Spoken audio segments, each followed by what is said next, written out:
कहानी अलग ही देख रहे हैं। वर्तमान है जिंदगी, लेकिन मुझे लगता है कि उन सब चीजों पर ज्यादा फोकस नहीं करके कि एक व्यवस्था उनकी है हम तो उनको ये करने जाते हैं, इसमें पूरी चीज उलझ जाएगी, हम जो देना चाहते हैं वो नहीं दे पाएंगे। क्योंकि वो व्यवस्था तो सही है ना, वैसे वो नागा वाली पूरी व्यवस्था तो सही है। अब उसको वो एग्जीक्यूट कैसे कर रहे हैं, क्या कर रहे हैं, उसमें 7 हिस्सों में है कि जो मैं इसको मैंने पहले भी डिवाइड किया था। पहले मैंने 3 हिस्से में डिवाइड किया था, लाइक रोबोटिक चेतना, एनिमल चेतना और ज़ॉम्बी चेतना। मतलब सिंपल समझाने के हिसाब से ना लोगों को।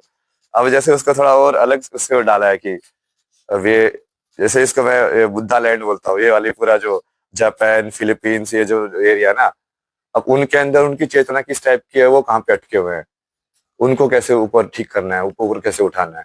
फिर जैसे वो भारत की चेतना है, फिर ये जो मिडिल ईस्ट की चेतना वो पूरा वो फेट ड्रीवन है। वहां पे तेल निकल गया तो अमीर हो गए। समझ रहे हो, पूरा भाग्य के हिसाब से चल रहा है उनका, जो तुम देखोगे चेतना। तो अब वो उसको उस वाले फेट ड्रीवन से निकाल के अपने हाथ में, जिसको बोलते हैं ना लेगना, उसको कैसे करे। फिर उसके हिसाब से ये जैसे पूरा ये जो वेस्ट की चेतना है, इसको मैंने वही बोला ना, ये पूरा थॉट को ही भगवान मानते हैं। बट इनका जैसे तुम चक्र के हिसाब से देखो, मतलब उनका अग्ना चक्र और विशुद्धि चक्र एक्टिवेटेड है, जो बोल भी कॉन्फिडेंस से पाते हैं, है ना। तो अपना सत्य बोल भी बड़े कॉन्फिडेंस से पाते हैं, चाहे वो कैसे भी हो। वेस्ट वाले लोगों को देखोगे और वो कहीं ना कहीं सोच भी बढ़िया से पाते हैं। पूरा सिस्टम डिजाइन करना, अब भाई ये रॉकेट बनाना है, अब ये बनाना है, तो उनका ये वाला भी बढ़िया है। बट उनके नीचे वाले जो चक्र है वो बिल्कुल एक्टिव नहीं है। लाइक हार्ट चक्र तो पूरा बंद है, इमोशंस वगैरह तो आप हर जगह का देख सकते हो। जैसे पूरा जो इसका मैंने जो बुद्धा लैंड बोला, उसके अंदर वो बहुत ज्यादा गिल्ट से फंसे हुए लोग हैं। अब गिल्ट से आपका ये नीचे वाले जो चक्र है ये फंसते हैं, स्वादिष्टाना वगैरह। जब आप पूरी तरीके से किसी चीज को एंजॉय नहीं कर पाते हो, तब आप उसको आधा अधूरा जीते हो आप। तो आधा अधूरा जियोगे तो वो हमेशा से वही, जिन्होंने बोला ना, तुम प्रेजेंट में नहीं जी रहे हो, तुम फिर से फंस गए हो भूत और भविष्य के चक्कर में। तो अभी जैसे ये बोला कि ये व्हाइट लैंड, व्हाइट ब्लॉक, और ये रशिया और चाइना वाला ये एंटी व्हाइट ब्लॉक, जो कि कहीं ना कहीं लाइक संस्कृति तो वो भी वही फॉलो कर रहे हैं, न्यूक्लियर वेपन्स तो वही वही बना रहे हैं। और देखिए जैसे भारत में थोड़ा अलग है ना, भारत में हम अलग चीज को समझते हैं। भारत में हम सोचते हैं कि सब चेतना से पहले आया, और चेतना ने फिर उसका जो प्राकट्य बाहर की जो सिस्टम में हुआ उसके हिसाब से बनाया। जैसे भारत के लोगों के अंदर हार्ट चक्र तो इनबिल्ट एक्टिव रहता है मोस्ट ऑफ द टाइम। उनके अंदर एम्पैथी तो हमेशा रहती है। मोस्टली लोग ऐसे होंगे कि हाँ, जो किसी को देखेंगे तो मदद कर देंगे, उनको बोलने की जरूरत नहीं है। बट आप बाहर जाके देखो किसी यूएस में, यूरोप में, उनके लिए वो चीज इतनी एलियन लगेगी उनको कि यार ये कैसे है। तो ये क्या है, ये संसार को अलग अलग देखने का तरीका है, जिसको हम चेतना बोलते हैं। कि वो उस तरीके से देख पा रहा है, ये इस तरीके से देख पा रहा है।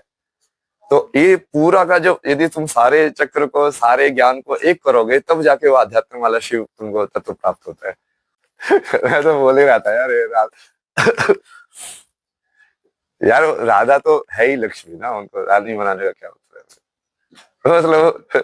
वो ठीक है, वो कहानी के हिसाब से अब देखा जाए तो राम सीता की कहानी भी देखा जाए तो इतनी बढ़िया नहीं बनी ना लास्ट में। वो ठीक है, वो कहानी के हिसाब से वो वैसे हो नहीं पा रहा है। तो मैं बार बार, तो मैंने बहुत सारे लोगों को बोला ना कि मैंने इस पूरे को देखा, फिर देखा यार विष्णु तो हमेशा से फंसता है। उसका प्रेम कभी भी पूर्ण नहीं हो पाया, और प्रेम पूर्ण हुआ सिर्फ महादेव का, जब उन्होंने पार्वती के साथ करके लाइक वो पूरी साधना कर ली उन्होंने, उस चीज को भी सफल किया। मतलब अब उसमें वो भी पहले अटेम्प्ट पे सफल हुए। वही ना, कि वो नहीं हो पाया जैसे सोच रहे थे। बट वो वही है कि जब तुम पूर्ण, जैसे विष्णु की चेतना तुम देखोगे अलग अलग अवतार में, तो उसको मैं वही बता रहा हूँ ना, तुम इवोल्यूशन वाली जो थ्योरी है और आध्यात्मिकता वाली जो थ्योरी है, और चेतना डेवलप कैसे होती है संसार के अंदर, तो विष्णु जो है वो क्या है कि जो पालन करने की जो चेतना हो कैसे कैसे डेवलप हो रही है। और वो आखिरी आखिरी स्टॉप क्या होगा उसका, आखिरी स्टॉप होगा महेश। अब यहाँ से ब्रह्मा से चालू हुए, तो वो विष्णु में आए, विष्णु से कहाँ जाएगा, फिर वो महेश में जाएंगे। तो जो महेश में जब जाएंगे तब वो उनका वो पूरा हो जाएगा सर्कल, कि हाँ अब तुमको मुक्ति मिल गई है। अब तुमको जो श्राप दिया था ना विष्णु को कि हाँ अब तुमको कभी लाइक सफल हो, वैवाहिक संबंध ये सब नहीं होगा, और तब जाके मुक्ति मिलेगी ना उसमें। टाइम मैंने जैसे 2 चीजें बताई ना, वीडियो भी डाल के, मैंने उस टाइम पे भी वीडियो डाला था मैंने, वहां पे इंटरनेट इतना कम था ना, जो कि इतने सारे ये थे। मगर इस चीज को ना, तो मैं तो उस टाइम पे लाइव था 2 बजे, मैं सोचता था उनको ना कि वही काम करते हैं ना, अभी चुपचाप जाके स्नान कर लेते हैं।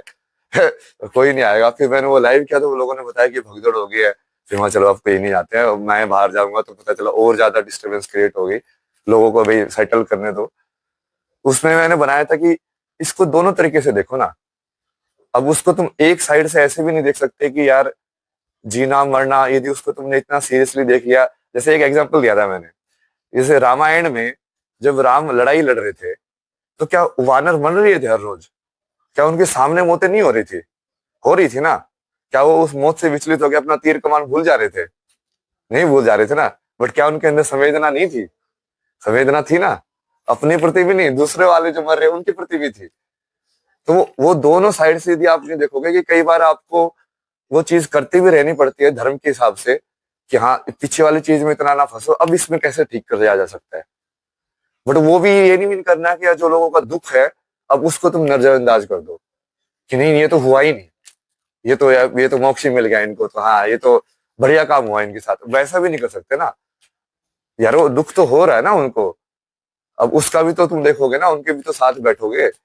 अब हाँ वो दुख भी माया है, वो भी समझ है। दोनों समझ एक साथ होनी चाहिए। वो भी जो राम का एग्जांपल बताया वो परफेक्ट है उसके लिए, कि युद्ध के अंदर तुम कैसे तुम्हारा हृदय इतना निर्मल भी बना रहे, बट फिर भी तुम धर्म के लिए लड़ भी कैसे रहे हो। दोनों चीजें करना बहुत मुश्किल है ना संसार में।